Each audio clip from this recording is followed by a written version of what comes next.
Hello, my fairy tale things, and welcome back to my swamp. Today, I've got a real flashback, a Shrek coloring book that has never been colored in. And man, these are pretty tough to get, let me tell you. I never would have guessed that Shrek coloring books would go for like $30 in present day. It's pretty crazy. Now, this coloring book was for Shrek Forever After, the fourth and final film of the classic Shrek movies from the 2000s. This one was released in 2010 at the very end of the 2000s decade, so it's not as tough to find as some of the others, but it's still fun, and there's a lot of cool Shrek lore in here, and as a little bit of a Shrek sport myself, I know a little bit about the Green Ogre. I thought I would walk you through the coloring book and talk about some fun facts about the Shrek franchise. I think it'll be fun for you, fun for me, maybe put this on in the background with some dinner or some Fortnite, and you'll have a really Shrekin' great time. By the way, do you want to know what the rarest DreamWorks coloring book is? Because I am trying to assemble a set of all of the DreamWorks coloring books. The rarest one is The Road to El Dorado. I lost an auction for it about a year ago, and it ended up selling for $100. $100 for a Road to El Dorado coloring book. That's crazy. But let's look at this one here. It is the big fun book to color. Flip book over for a second Shrek tale. That's right, we have got to have friends. And then flip it over and we've got Let the Fun Begin. Awesome, 2 for the price of 1. Double prizes. So let's start here. Shrek Forever After. So they had decided on the name by this point, thank God. If you don't know, the movie was called Shrek the Final Chapter.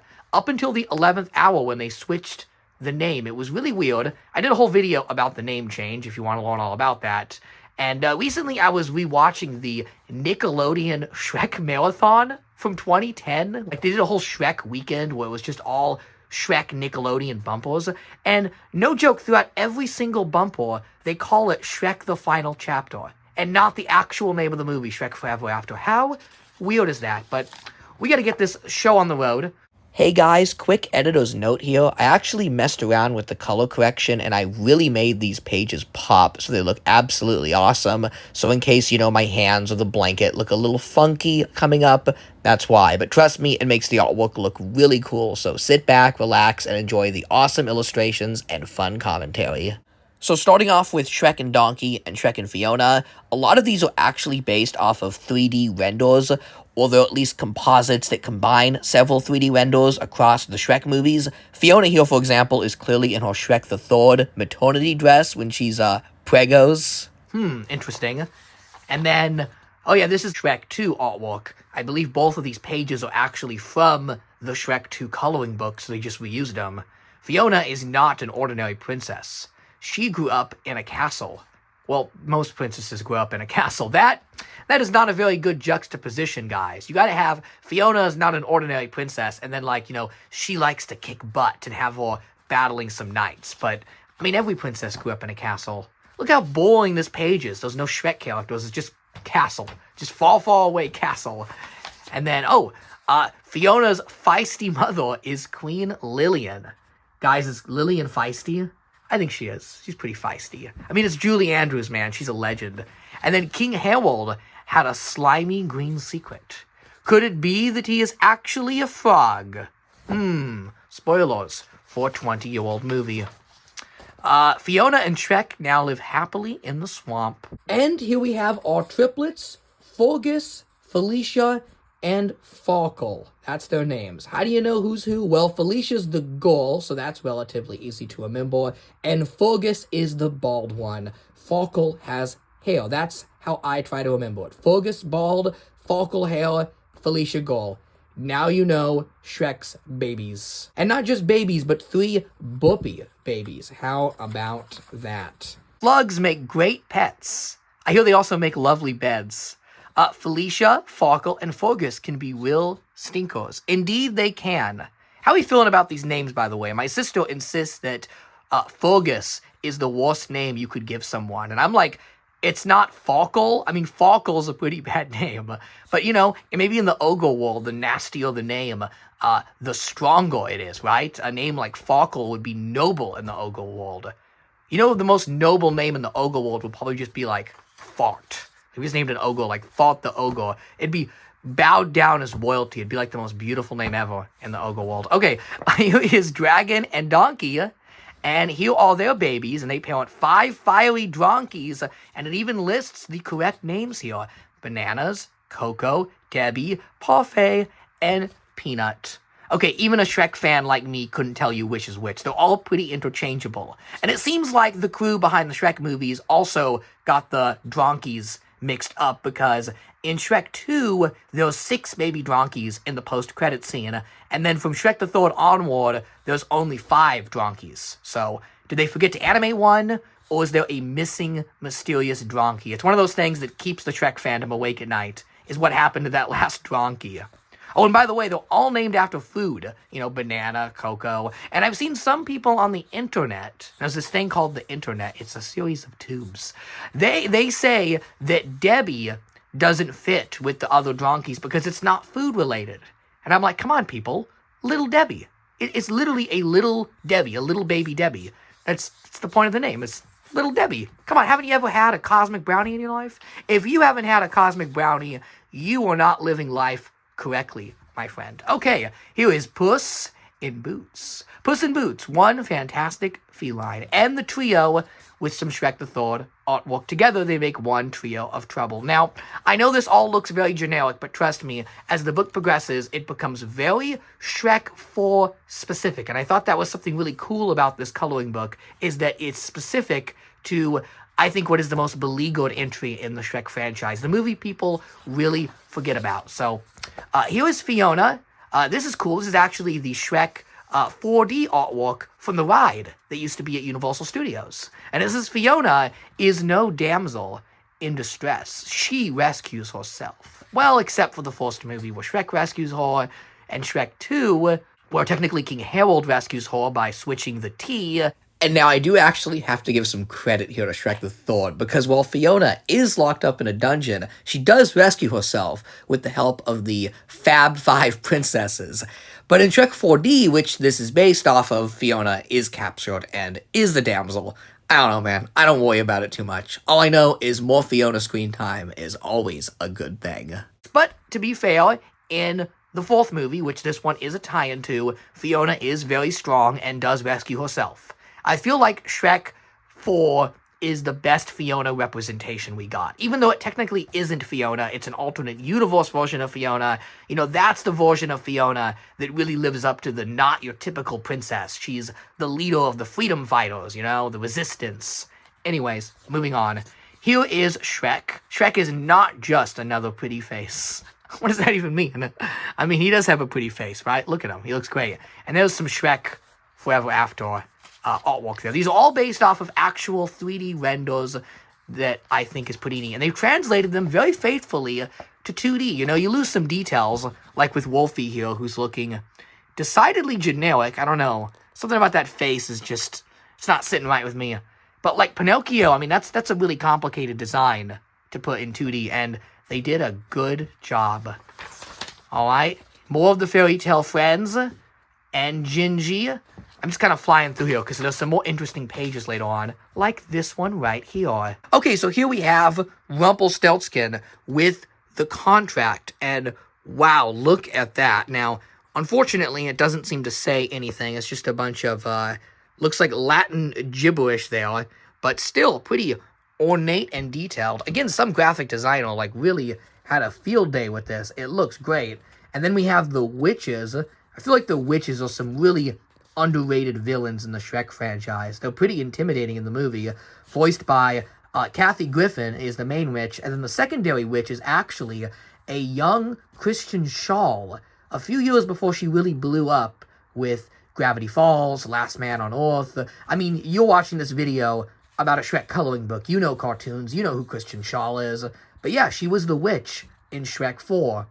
And you're thinking, well, this page isn't very fun to color. You just, color the dresses all black. You could, but you could also color the dresses purple or green, because towards the end of Shrek Forever After, we actually see the witches in the regular timeline as opposed to the evil timeline where we spend most of the movie. And in the regular timeline, the witches are a lot friendlier looking. They're in much more colorful dresses.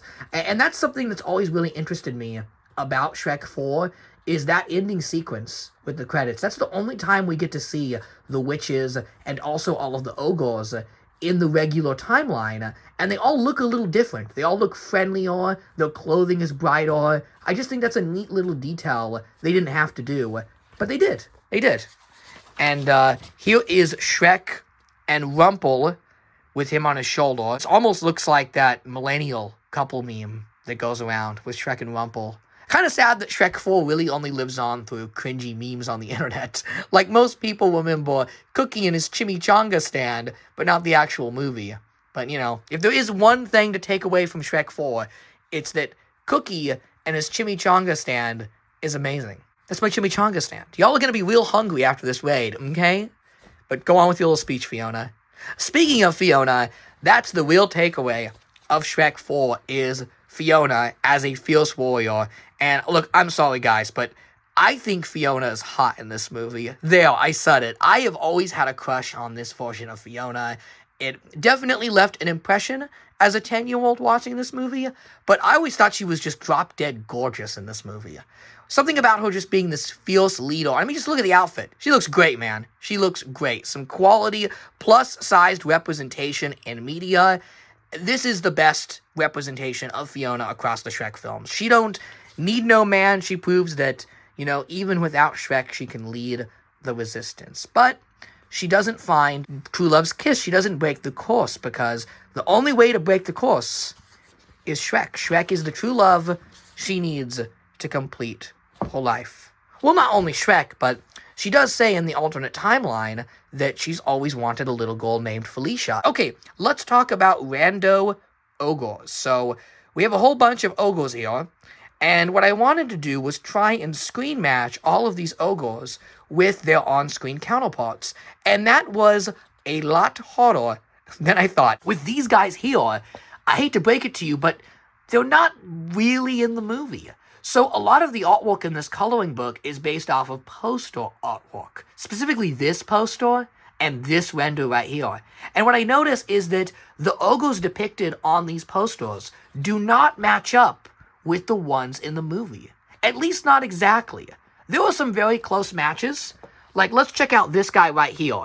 The one with hair. It's very cursed. He's got like a 2010 haircut. He is in the movie, but he doesn't have hair. And then he has a helmet on in other scenes. But there is armor that looks just like this with the little spike ups. Another one I really thought I found a match for was this guy here, who is definitely traced over this guy with the pointy helmet on the poster. In the movie, when Shrek enters the ogre camp, we see an axe-throwing ogre that throws an axe at a witch mannequin. And they look really similar, but if you look at the belt and watch the scene in motion, you can see the armor is clearly different. So, what exactly happened? Well, here is my personal theory. In the original Shrek movie, there were all of the human villagers, the ugly villagers, as people call them, the uncanny ones. And in the commentary for Shrek, the animators mention how they actually did not model every individual ugly villager. They modeled pieces. They modeled different tunics, heads, and haircuts, and they had an AI algorithm. And this is pretty advanced for 2001. This is some cutting-edge stuff right here. They had an AI algorithm that randomly assembled villagers for scenes. So they actually didn't build the characters. Well, I think something very similar happened with these ogre warriors. What I think actually happened is they made a bunch of different ogre armor, head, body types, and builds, but no specific designs. And my theory is that they ran it through an algorithm that then AI generated ogres. And I know AI is a hot thing these days. I'm not talking about, like, you know, Sora AI generating ogre photos. What I'm talking about is mixed and matched pieces being sorted through a computer. This technology's been around a long time. And I think they just randomly generated some ogres for those posters, and then when they went to assemble the actual movie, they generated different ogres just using the same pieces. Because none of these ogres seem to have exact matches. I mean, a couple of them do, which we'll get to later in the coloring book, but I couldn't find any ogre on this page with these exact armor pieces. Of course, I could be completely wrong, simply for the fact that it is hard to see all of the ogres in Shrek Forever After. There are so many of these guys, it is simply overwhelming, and the scenes we do see them in are so quick cut and short. You really have to watch these scenes in slow motion to really appreciate all these cool background ogres, and every time I watch the movie, I discover new cool ogres in the background that I didn't see before. You know, on screen in real-time motion, a lot of them were just kind of like these green and leathery blobs. You can't tell what's happening, so yeah, it was a lot tougher than I thought trying to find. I was hoping I could just go, you know, this is the guy that pushes the wheelbarrow, and this is the guy that's the blacksmith. But then you look at the actual blacksmith, and you're like, wait a second. Okay, the belt looks similar here or there, but the actual ogre looks different. So, yeah, I just don't know. But I'll tell you what, these ones do line up exactly with the poster. So this coloring book was definitely made with the posters as reference material. Now, moving on, we have a nice render of Shrek looking cool with a sword, and then a classic render of Shrek and Donkey.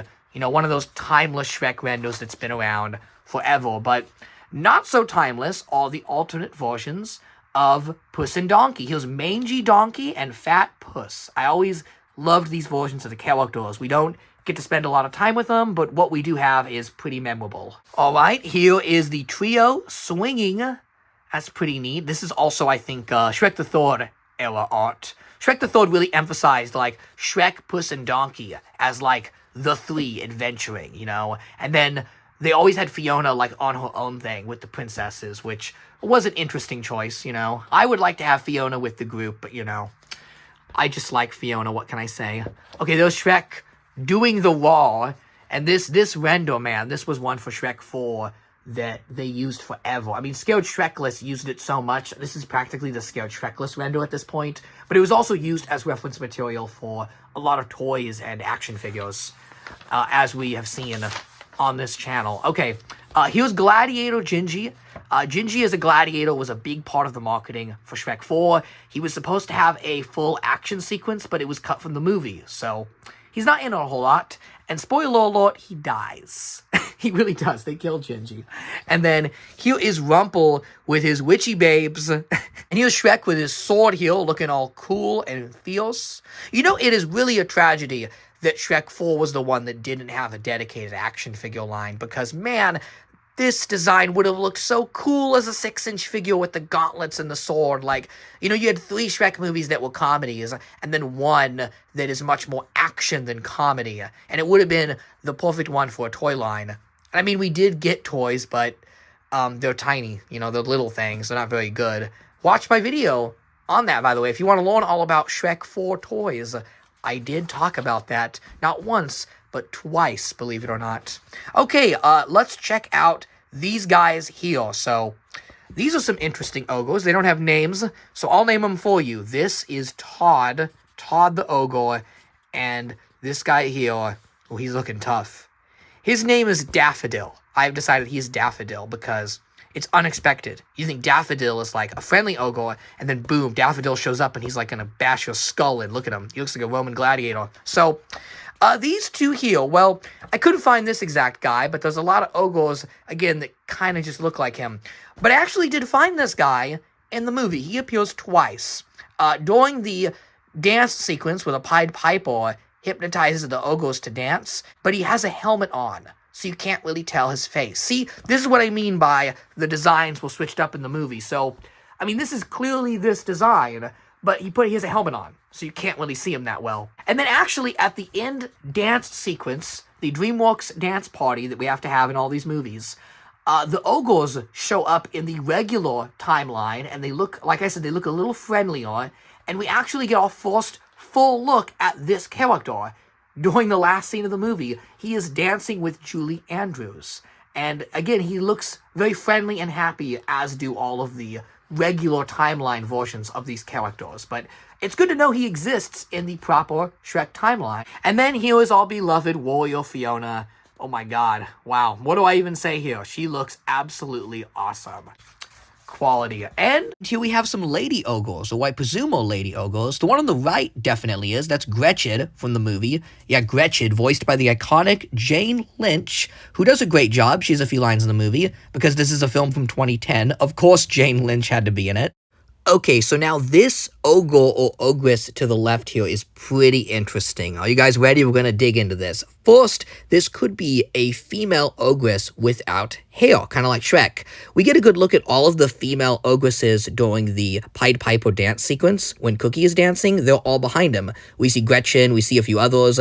They do noticeably all have hair, but there is one with a helmet on, so maybe that's one of the bald female ogresses. I'm only guessing because this outfit is similar to Gretchen's, but a lot of the male ogres actually wear very similar outfits to the females, so this could be a male ogre. Now, one male ogre this design reminds me of, in particular, is this one right here. Okay, so they're not exact. The shoulder pad is a little different, and the belt is actually different. The female ogres seem to have these 3D belts, and the guys tend to have these 2D ones. But I need an excuse to talk about this ogre on the right, and then later in the coloring book, the one on the left is going to show up again, and kind of implied to be the one on the right, so hear me out. It's all a little confusing, but this design right here, this guy, this is the first ogre, well, actually the second ogre that greets Shrek when he enters the ogre camp. The first one is this short little fat guy that goes, hey, the new guy's here.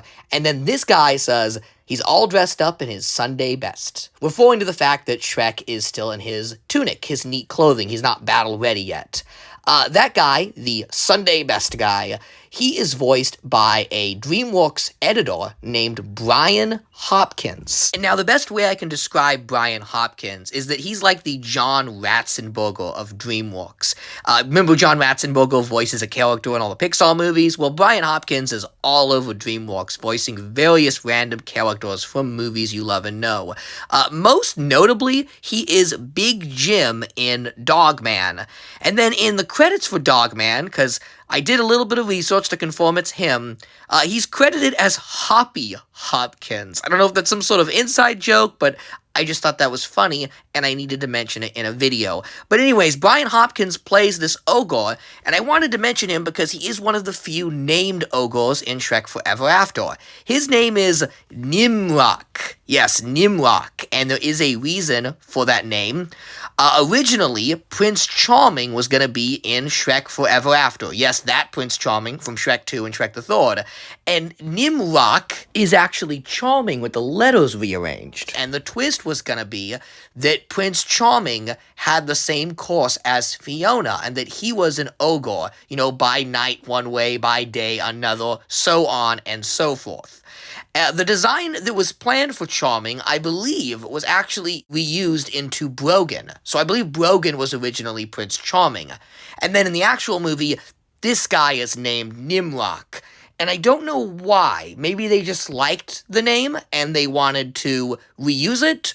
Or speculation, maybe this guy here was an early design for Brogan or Charming. I mean, he kind of looks like Brogan or Prince Charming. He's got a big, handsome ogre design. I could easily see this character being Prince Charming. But there's a lot going on in Shrek 4, you know, pretty big movie, a lot of things and plot points had to be trimmed down and cut. So along the way, Prince Charming was dropped, and Charming's character in Shrek Forever After was incorporated into Brogan. And then even Brogan doesn't have a whole lot in the movie. He also had some stuff cut. We'll talk about it later when we get to Brogan's pages. But yes, that was a long, long tangent because of these random two ogres that may not even be the ogre I mentioned. But I wanted to talk about this guy, Nimrock. I needed an excuse, and this ogre kind of looks like Nimrock, so there you go. I hope you memorized and studied for the test, because there will be another ogre lore dump to come later in the coloring book. And check this out. We have Shrek and Fiona in both timelines as loving parents and also as fierce warriors. This right here is juxtaposition. This is Shrek and Fiona's relationship, from loving parent to cool warriors. And you know, something I would love to see in a future Shrek movie is, again, warrior Fiona, but in the regular timeline, because we know Fiona is a fierce mama, and she would protect her kids to the ends of the earth. So maybe in Shrek 5 or Shrek 6, if those kids, who are now teenagers, are in trouble, maybe it's time for Mama Warrior Fiona to come to the big screen. Okay, and then we have Shrek, Donkey, and Puss from Shrek the Third. This is actually a scene from Shrek the Third, right? Because look, that's the beach after the ship crashes. When they're leaving Worcestershire and they crash near Merlin's hut. Yeah, I think that's what that is. I may be wrong. I don't know. Is this from Shrek 2? This could be from the Shrek 2 coloring book too. Don't count me on that. But then we have an upside down page because it is time to flip the book around and check out the other side. Let the fun begin. This is where the fun begins. Okay, so part 2, we have the trio again. You know, they really emphasized that trio. And then we have Shrek signing the contract with Rumple. My God, look at Rumple's face there. Look at Shrek's intent face, man. What kid wants to color this page? It's Shrek signing a contract. It's Shrek signing away his likeness rights for, well, everything, you know, all of the Shrek stuff I've wasted my life collecting. And then he was a confused donkey. Donkey doesn't know Shrek anymore. Oh, so we're back in the alternate timeline. That's the mangy donkey. Look how messed up his fur is. And then here is the action sequence. This is a cool one, where Shrek's flying around the castle. It's a really great scene and makes me wish I had actually seen the movie in 3D. I did not back in the day. I did not see the 3D version. 3D movies were pricey in the theater, okay? It was expensive to see that IMAX stuff. But here's Donkey and Shrek, and now they are talking. Even Shrek singing does not win Donkey over. Yeah, that's when Shrek's like, you've got a friend. And he's like singing really badly. Donkey runs away screaming. It's a funny scene. You should watch Shrek 4 again if you haven't. I know you haven't watched Shrek 4 in a while. You, the viewer, need to watch Shrek 4 again. It's so good, I regularly watch it. Here's the exit clause from the contract. Donkey shows Shrek how to find Rumple's exit clause. True love's kiss. Yeah, it's like those Santa Claus movies with Tim Allen. You know, there's an exit clause to reverse the course. Didn't Santa Claus 3 actually have a similar plot to Shrek Forever After? It's like Tim goes in an alternate timeline where people don't know him. I haven't seen that movie in 16 years. But I'm pretty sure it's similar to Shrek 4. I don't know. But anyways, what's interesting about this coloring book is that it is almost like a storybook for Shrek 4. I mean, it's got scene-by-scene replays of stuff that happens in the movie. Here's Shrek running to get Fiona, and then, if I didn't save Fiona, then who did? As he holds her crown. And something neat about this scene is, in the actual scene of the movie, we see, you know, Fiona's wall where she's marked all of the days she hasn't been rescued and she left. And then he finds the towel, the little favor that Fiona gives him in the first movie with the F for Fiona on it. And in the commentary for Shrek 4, they talk about how when that towel is shown with the F on it, a lot of audience members during the test screenings went, "It's Farquaad. Farquaad saved Fiona." That's why the following scene after that, Shrek shows Donkey the towel, I guess for lack of a better term, the towel favor, whatever it is, and he explains what it is that Fiona gave it to him. That is in there because they didn't want to mislead viewers into thinking Lord Farquaad comes back. But they decided not to have Lord Farquaad return, even though John Lithgow was signed on for 4 Shrek movies. He could have been in Shrek 4, but they decided not to do it. And then here's Donkey sniffing and then eating the waffle. Now this scene I am very familiar with because it is the main menu of the Shrek 4 DVD and Blu-ray is this scene on a loop.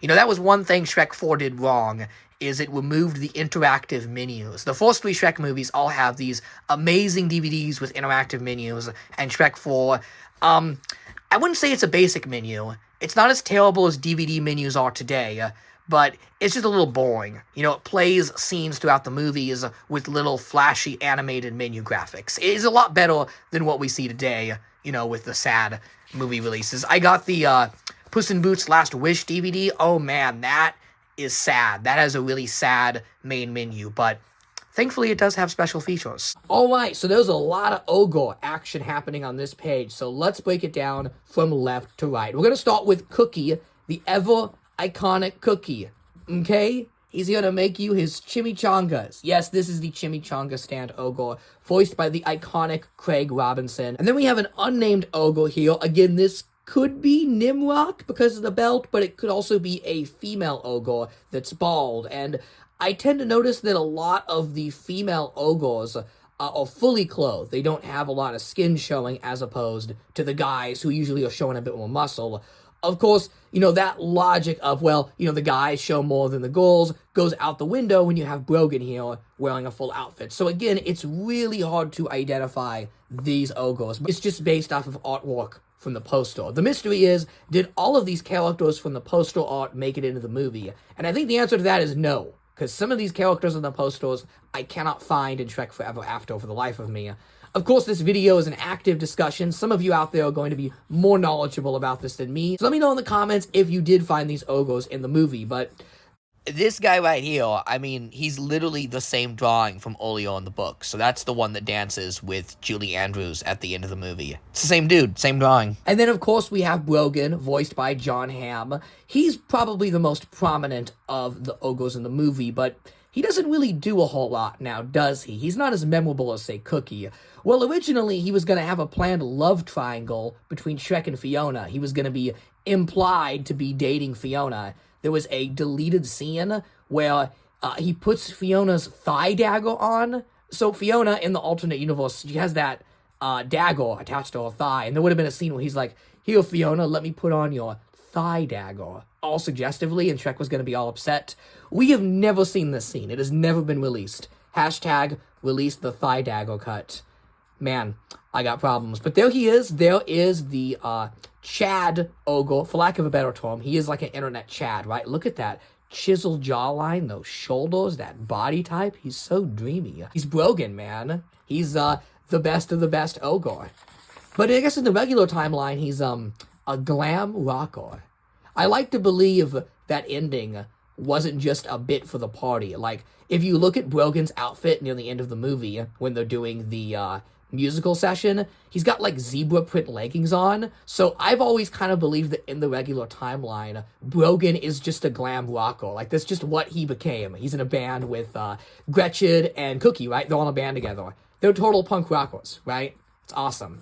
Okay, so here we have some more random ogres carrying donkey. So this one here is curious. This is obviously the same guy that we've seen pop up various times. And then this guy here is just another grunty, big ogre guy. So this one actually shocked me upon rewatching the movie. It goes by so quickly, but Cookie is actually one of the ogres carrying donkey. And then the other ogre, he almost looks similar, but if you look at the shoulder plate, again, it's just a little different, which is what keeps happening with these ogres, is they don't quite line up with what you get on screen. So yeah, they took some creative liberties here, for sure.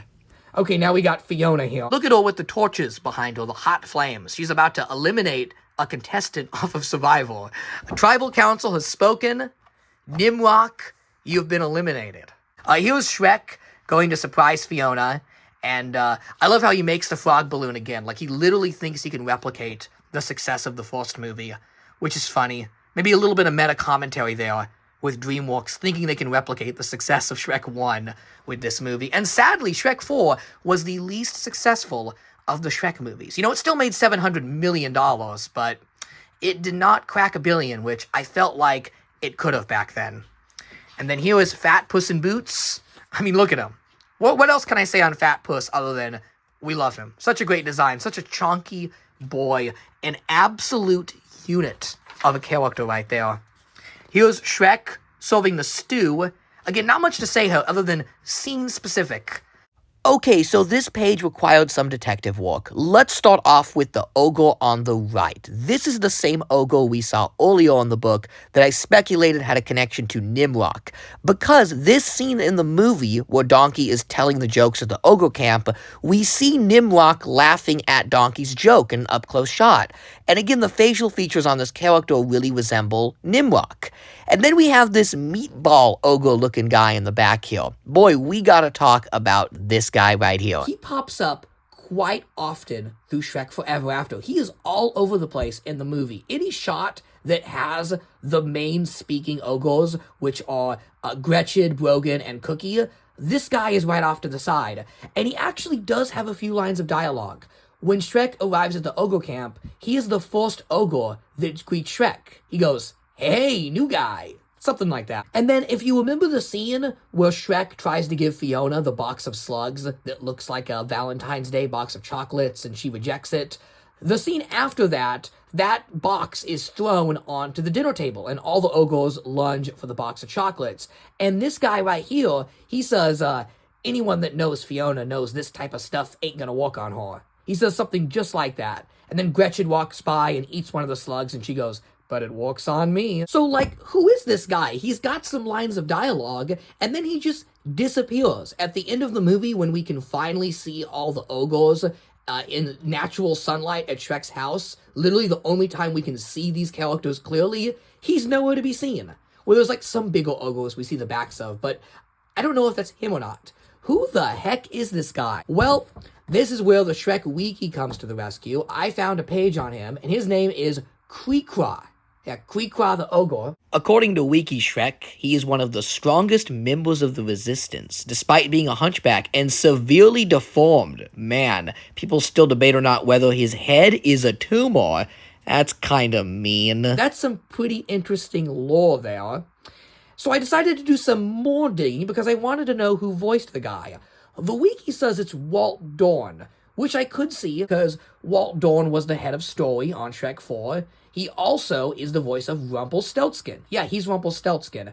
He did it as a temporary scratch track, and he was supposed to be replaced by a celebrity. Word on the street is Paul McCartney was going to voice Rumpelstiltskin. That would have been awful. But they kept Walt Dorn's scratch track, thank God, and he is an iconic Rumpelstiltskin. And then later on, he became the director of Shrek 5. He also storyboarded some of the best sequences of Shrek the Third. So Walt Dorn is like the secret sauce of Shrek. He's done a lot, and I could easily see him filling in those few lines for this guy. But he also kind of sounds like Mike Mitchell. Now, Mike Mitchell was the director of Shrek Forever After, and he filled in a lot of voice lines. If you look at the credits, he did a lot of lines, but the credits do have Creekra listed as Walt Dorn, so mystery solved, right? Well, here's the rub. Here's the thing, right? So when Shrek is in the ogre camp, and then the witches spot them, one of the ogres in the camp makes a bird sound to alert the ogres that the witches are coming, and they all take cover. He goes, are you ready? He goes, "Caw, caw, caw." And it kind of sounds like he's saying Creekra. Like Creekra is the sound a bird makes. So, speculation here. What if Creekra is the name of the ogre that makes the bird sounds? And that's Walt Dorn making those bird sounds. And this character here is actually somebody else. Now, the credits for Shrek Forever After list a character called Camp Ogre and also a character called Naysaying Ogre. And I couldn't find these characters in the movie. But remember, when that box of slugs is thrown on the table, this guy goes, anyone who knows Fiona knows this stuff ain't gonna work on her. That's kind of naysaying, right? Like, the definition of naysaying is doubting a situation, right? So, is this guy the naysaying ogre? And the naysaying ogre is voiced by Mike Mitchell, which, again, lines up. Mike Mitchell filled in a lot of the extra roles. Now, am I saying the Shrek Wiki is wrong? No, I am not. The Shrek Wiki is actually really good people. They watch these videos, so maybe you guys will have a response for me in the comments. I would love to know. I'm genuinely curious. Is there some Shrek media out there I'm missing that calls this guy Creekra? If there is, it'll be the pinned comment of this video. I'm dying to know. Is this guy named Creekra, or is he the naysaying ogre? Also, you know what doesn't help the matter is Mike Mitchell and Walt Dorn, they sound kind of similar. They really do. And I know people have range in their voices. Like, this guy speaking could be either one of them. I have listened to this ogre say his few lines, and then I've listened to Walt Dorn and Mike Mitchell in interviews for like 45 minutes, guys. I'm losing my ogre love and mind on this mystery. Okay, one last-ditch effort before I release this video. I thought maybe I'd been going about it all along looking at the voice actors and decided to look at the animators. This is the portfolio of Jaewon Lee, who actually modeled most of the characters in Shrek Forever After. It's worth a look. I'll link his portfolio. There's some really cool stuff in here. And lo and behold, I found the ogre models he made for the movie, including our culprit, this little stubby guy, and he has some names listed. Gretchen, Creekra, and Jammy. Now if these names align with the order of the photos, that would make Krikra this guy right here. And he certainly does look like the ogre that makes those board noises in the movie. I think I may have found the smoking gun, people.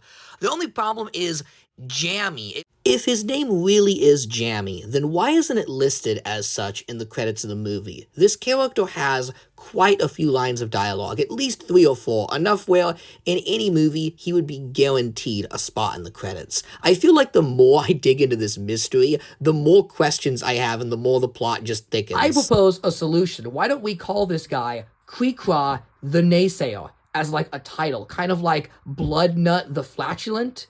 Anybody remember Bloodnut the Flatulent? He is the ogre Shrek mentions to Donkey in the first movie when they're camping underneath the stars and Shrek's talking about all the great ogre legends. He mentions Bloodnut the Flatulent. You can guess what he's named for. Also, Austin the Brimstone. I've heard of that guy. He's a crazy ogre. I heard he's so insane, that Austin the Brimstone guy, that he sits around researching ogres from Shrek Forever After like a nutcase. Okay, so, yeah, there's these two guys. Nimrock, right? Nimrock and Krikra.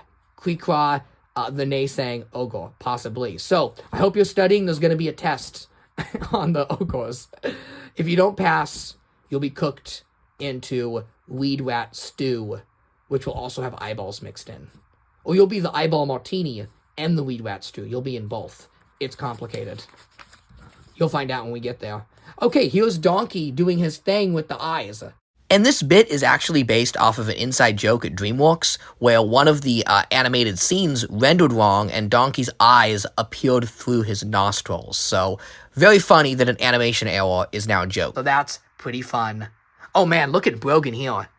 Look at how chiseled and dreamy he looks. Shrek 4 has to win the award for, like, you know, the hottest Shrek characters, because we get, like, warrior hot Fiona, and then buff Chad Brogan, you know? Whether you're into guys or girls, I mean, there's something for you here, okay? All I'm saying is there's something. And then here's Shrek, sad with Puss in Boots, you know, trying to figure out how to solve this crisis they're in. And then Puss and Donkey meeting. I love how they meet in Shrek 4, and they have a, like, 5-second version of the actual arc from the Shrek movies. Because when Puss and Donkey meet, you know, they hate each other initially, and then throughout Shrek 2, you know, they sort of befriend each other, they party and seem to live in La Vida Loca at the end, and then throughout Shrek the Third, they continue to bond. But here, you know, they instantly meet, they fight each other, and then they're like, you know, you are redonkulous, right? That's what Puss says. You are redonkulous. And they laugh and crack a joke. It's great. And then there they are, as friends, rescuing Shrek and Fiona, sharing a kiss there. There they are, macking out. But, you know, spoiler alert, it is not true love's first kiss, because there's no true love here. Therefore, it cannot be the kiss of true love. Not until they kiss at the end of the movie is Fiona actually in love with Shrek, and that is true love's first kiss. Is it because of the adventure they had? Because she saw Shrek for the man he is? Because Shrek told her she was going to have children? Who knows? Maybe a combination of all of those things. But maybe you kissed her wrong, says Donkey. And then here's Gingy telling them about the deal of a lifetime. And then, wow, they dedicated 2 whole pages to this exposition dump. That's interesting. I guess they just wanted more pages with Gingy because, like, okay, this is a coloring book, and I haven't talked much about the actual coloring aspect of this book. You know, Gingy's going to get you the frosting, right? The red and the purple. You're going to have a little bit more going on there. Let me know in the comments, what's the worst coloring book of all time? I'm actually going to go out and say every Star Wars coloring book from the original films are the worst coloring books, because there's a lot of pages of just stormtroopers and Darth Vader, and, like, what am I supposed to do with a page of a stormtrooper? You know, he's white. He's just white. And then Darth Vader, what do? Just color the whole thing black? Like, come on. At least here, Puss in Boots is orange. You know, Shrek kind of succeeds as a coloring book because there's so much color going on. You know, maybe not this movie, because, again, all the ogres are just earth tones. The whole movie of Shrek 4 just kind of has this drab, gothic feeling in it. And that's what makes Shrek 4 great, but it's also not as vibrant and colorful as, say, Shrek 2 or even Shrek the Third with all of the princesses in their colorful dresses. I bet you Shrek the Third would have, like, objectively the best coloring experience because, what are you going to color here? A lot of greens and a lot of browns, and maybe some silver for the reflective shield here. That's when Donkey goes, we're going to break in the same way we broke out. And I would like to point out, as part of an ongoing theme, in this actual scene in the movie, we can't see all of these ogres around Donkey. All we see is Gretchen, Brogan, and Cookie. And then the rest of the ogres, once during a brief zoom-out shot. It's crazy how hard it is to see the ogres. But this guy here, we actually do see him earlier. He's the blacksmith ogre in the ogre camp, the one with the ponytail. So that's neat. Oh my, here's Fiona all chained up. Well, this action scene is awesome, because Dragon, as we know, is friendly. So to see Dragon become menacing one more time is scary, and yeah, this scene's intense. The stakes are high. Shrek's gonna miss out on breaking the exit clause. He's gonna die as the day ends. His time is up. And something interesting about this sequence is we have Dragon meeting Donkey, which... is it depicted in the coloring book here? I don't know. We may see it in a few pages. If not, I'll tell you now. Dragon was originally going to eat and kill Donkey at the end of this sequence. Donkey would not have appeared until the timeline was restored. Like Gingy, they were going to kill off a character, and that would have been hilarious. Okay, here's some more ogres in their cool armor, just making me wish we got action figures of these guys. They would have looked so awesome. Here's Puss with Dragon. And then there they are as they swing and grab Rumple. I mean, this gives away the whole movie. If you had bought this coloring book before the movie came out, you would have spoiled the whole thing. But yeah, that's a cool page. I like this a lot. This is cool. They should make a poster of this. I would hang it up. Of the actual render, not the 2D artwork. Here's Fiona. She goes, victory is ours! But that's not what it says here. It says, one curly-toed weirdo nabbed. And then there they are, celebrating victory. Oh, there it is. There's the line I just said. Victory is ours. I did not see that. I can just quote all of Shrek 4 in the back of my head because I'm crazy. Guys, I'm crazy. Time to party. Woohoo. Sorry guys, you're about to die in a few seconds when the timeline gets fixed and they all poof away. I always kind of worried if these characters felt pain when their timeline disappeared because Puss in Boots disappears and Fiona's a little worried. She goes Puss, and then runs towards him, and then disappears, and I'm geez, I hope transforming back into the regular versions wasn't painful at all, but anyways, there they are, a trio of trouble, but what a team. Oh, that's it, we actually don't see the timeline get restored. That's it, they save the day in the alternate timeline, and things never get set right. Oh my, but yeah, that is the Shrek 4 coloring book. I thought it was fascinating because it contains all of this specific Shrek 4 stuff and all of this artwork that is honestly pretty rare. I don't think this artwork is reused anywhere, obviously but the other Shrek 4 coloring books. Let me know what you guys thought in the comments. Did you like this casual read-through of a Shrek coloring book? Did you learn any Shrek lore?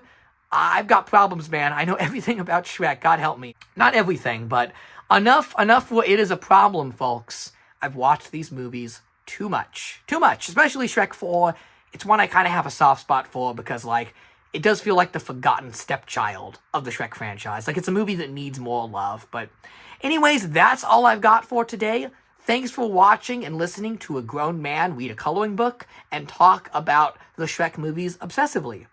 As always, have a happily ever after. Special thanks to everybody because we just hit over 100 Shrek videos on this channel. The tremendous growth and support has been amazing. Thank you guys so much. Special thanks to my swampy supporters, J. Florence Jones, Artyom, Jamie, Don Tizzle, The Layered Ogre, Binks, Pizza Topping, M, Bora Usta, Shotgun Justice, Bonzario, Sailor Laws, Griffin Newman, Aaron, Love Monster Fanatic, Antonio Bocina, SMO3, Jidjip, The Luke Rosati, Pladley, Tucker Time, and Telephone Wire.